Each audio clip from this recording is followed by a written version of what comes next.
अब मैं भारतीय संविधान अर्धसंघात्मक है इस विषय पर महत्वपूर्ण जानकारियाँ देने जा रहा हूँ। केसी वियर ने भारतीय संविधान को अपनी प्रकृति में अर्धसंघीय या क्वासी फेडरल माना है। भारतीय संविधान में संघात्मकता एवं एकात्मकता दोनों का समावेश किया गया है। भारतीय संविधान न पूर्णतः संघात्मक है न पूर्णतः एकात्मक है। भारतीय संविधान में संघीय व्यवस्था की कुछ विशेषताओं का समावेश किया गया है। पहला, केंद्र एवं राज्यों की अपनी सरकारें हैं। दोनों अपने अपने क्षेत्राधिकार में स्वतंत्र रूप से शासन करती हैं। दोनों के बीच शक्तियों का बंटवारा है। संघ सूची, राज्य सूची, समवर्ती सूची एवं अवशिष्ट सूची। संघ सूची के विषय में कानून बनाने का अधिकार संसद को है, जिसमें राष्ट्रीय महत्व के विषय आते हैं, जबकि राज्य सूची में कानून बनाने का अधिकार राज्य विधानमंडल को है। संघ सूची के अंतर्गत आने वाले विषय में जो कानून संसद बनाती है वो पूरे देश में लागू होती है, जबकि राज्य सूची के अंतर्गत आने वाले विषयों में जो राज्य विधानमंडल कानून बनाते हैं वो तत्संबंधी राज्य में ही मान्य होते हैं, दूसरे राज्यों में वो मान्य नहीं होते हैं। इसके अतिरिक्त समवर्ती सूची है, जिसमें केंद्र एवं राज्य दोनों को कानून बनाने की शक्ति प्रदान की गई है, परंतु विवाद की स्थिति में केंद्र सरकार संसद का जो कानून पारित है वही मान्य होगा। अर्थात समवर्ती सूची के वैसा विषय जिसमें संसद भी कानून बना दे और राज्य विधानमंडल भी कानून बना दे, तो वैसे स्थिति में संसद का कानून मान्य होगा। इसके अतिरिक्त अवशिष्ट शक्तियाँ यानी बची हुई शक्तियाँ जो संविधान के तीनों में से किसी अनुसूची में वर्णित नहीं है, अवशिष्ट शक्तियों में कानून बनाने का अधिकार संसद को है। दूसरा, संविधान की सर्वोच्चता। संघीय शासन व्यवस्था की एक महत्वपूर्ण विशेषता संविधान की सर्वोच्चता है। भारत में भी संविधान सर्वोच्च है। केंद्र एवं राज्य दोनों सरकारें संविधान के प्रावधान के अंतर्गत ही कार्य करती हैं। तीसरा, लिखित संविधान। संघात्मक संविधान की एक विशेषता लिखित संविधान है।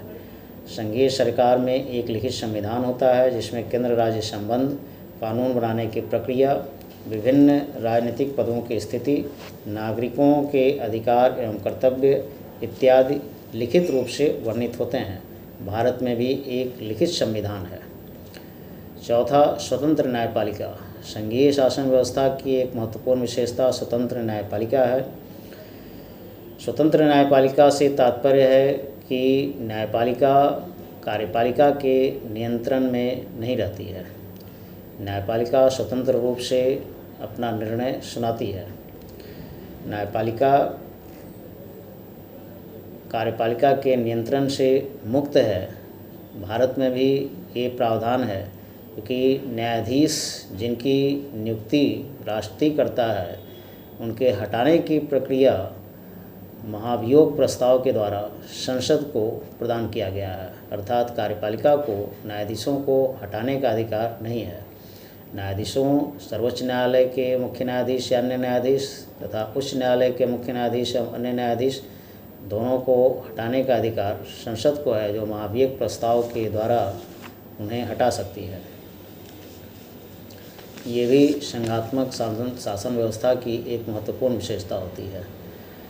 पाँचवीं, द्वितीय सदन में राज्यों का प्रतिनिधित्व। संघात्मक शासन व्यवस्था में संसद के द्वितीय सदन में राज्यों का प्रतिनिधित्व होता है। भारत में भी द्वितीय सदन जो राज्यसभा है, राज्यों का प्रतिनिधित्व है। ये उपयुक्त विशेषताएं दर्शाती हैं कि भारत का संविधान संघात्मक है, परंतु साथ ही कुछ विषयों का भी उल्लेख है जो बताती हैं कि एकात्मकता की ओर भारतीय संविधान का झुकाव है। भारतीय संविधान का अनुच्छेद 1 आर्टिकल 1 कहता है, India will be union of states. प्रस्तावना में कहीं भी संघीय शब्द का उल्लेख नहीं किया गया है। भारतीय संविधान में एकात्मकता की ओर झुकाव वाले कुछ प्रावधान हैं। जैसे पहला है शक्ति का बंटवारा केंद्र के पक्ष में। भारतीय संविधान में केंद्र एवं राज्यों के बीच विधायी, प्रशासनिक तथा वित्तीय बंटवारा किया गया है, परंतु पलड़ा ज़्यादा केंद्र का भारी है। विधायी शक्ति में तो ज़्यादा महत्वपूर्ण विषय संघ सूची में रखे गए हैं। संघ सूची में कानून बनाने का अधिकार संसद को है। संघ सूची में कुल 99 विषय हैं। राज्य सूची में सिर्फ 62 विषय ही रखे गए हैं जो राष्ट्रीय स्तर के महत्व के विषय नहीं हैं।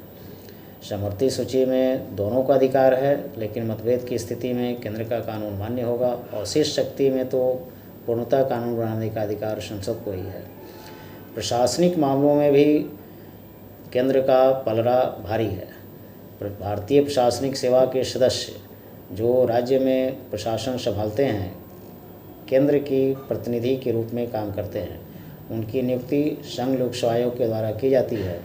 विशेष परिस्थिति में केंद्र सरकार राज्य की सरकार को राष्ट्रीय हित में निर्देश भी दे सकता है। राज्य में संवैधानिक तंत्र की विफलता की स्थिति में राष्ट्रीय शासन लागू कर राज्य सरकार को बर्खास्त भी केंद्र सरकार के द्वारा किया जा सकता है। ऐसी स्थिति में राष्ट्रपति के प्रतिनिधि के रूप में राज्यपाल का राज्य में शासन होता है। केंद्र राज्य के बीच वित्तीय शक्तियों के बंटवारे में भी केंद्र शक्तिशाली है। ज़्यादा आमदनी वाले क्षेत्र में कर लगाने का अधिकार केंद्र को है, जैसे आयकर, इनकम टैक्स। राज्यों को कम आमदनी वाले क्षेत्रों में कर लगाने का अधिकार है, जैसे कृषि। इससे वित्त के मामले में राज्य सरकार केंद्र सरकार की वित्तीय सहायता पर निर्भर है। अनुच्छेद 3 के अनुसार आर्टिकल 3 संसद को नए राज्यों के निर्माण, राज्यों की सीमा या नाम में परिवर्तन करने का अधिकार है। अनुच्छेद 352 आर्टिकल 352 के अनुसार युद्ध, भारी आक्रमण या आंतरिक सशस्त्र विद्रोह की स्थिति में राष्ट्रपति को राष्ट्रीय आपातकाल की घोषणा करने का अधिकार है। अनुच्छेद 356 356 के अनुसार राज्य में संवैधानिक तंत्र की विफलता की स्थिति में राष्ट्रपति को राज्य सरकार को बर्खास्त कर राज्य में राष्ट्रीय शासन लागू करने का अधिकार है। राज्यपाल का पद राज्य की कार्यपालिका का संवैधानिक प्रमुख राज्यपाल होता है, परंतु उसकी नियुक्ति राष्ट्रपति करता है और वह राष्ट्रपति के प्रसाद पर्यंत ही अपने पद पर रहता है। वह राज्य में केंद्र के प्रतिनिधि के रूप में कार्य करता है।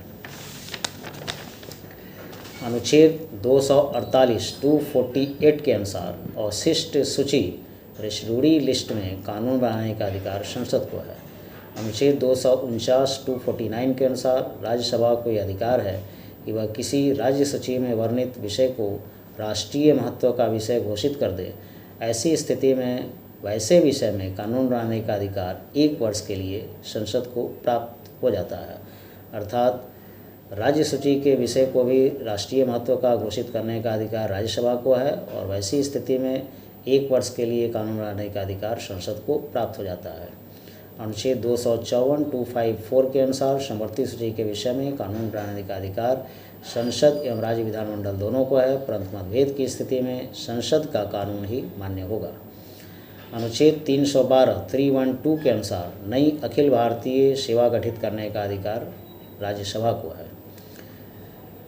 वित्त आयोग, फाइनेंस कमीशन जो केंद्र द्वारा वसूले गए करों टैक्स में राज्यों का हिस्सा की सिफारिश करता है, पूर्णतः केंद्रीय संस्था है। इसके अध्यक्ष एवं सदस्यों की नियुक्ति राष्ट्रपति करता है।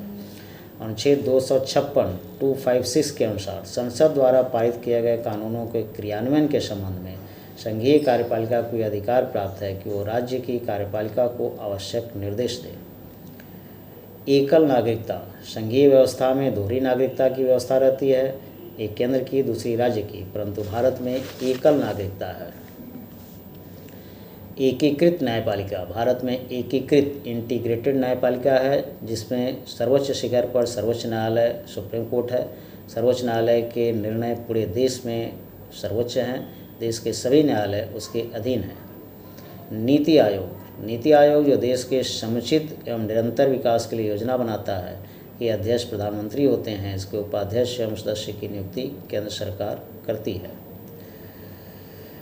प्रारूप समिति के चेयरमैन डॉक्टर BR अम्बेडकर के अनुसार हमारा संविधान समय एवं परिस्थितियों के अनुसार संघात्मक या एकात्मक होगा।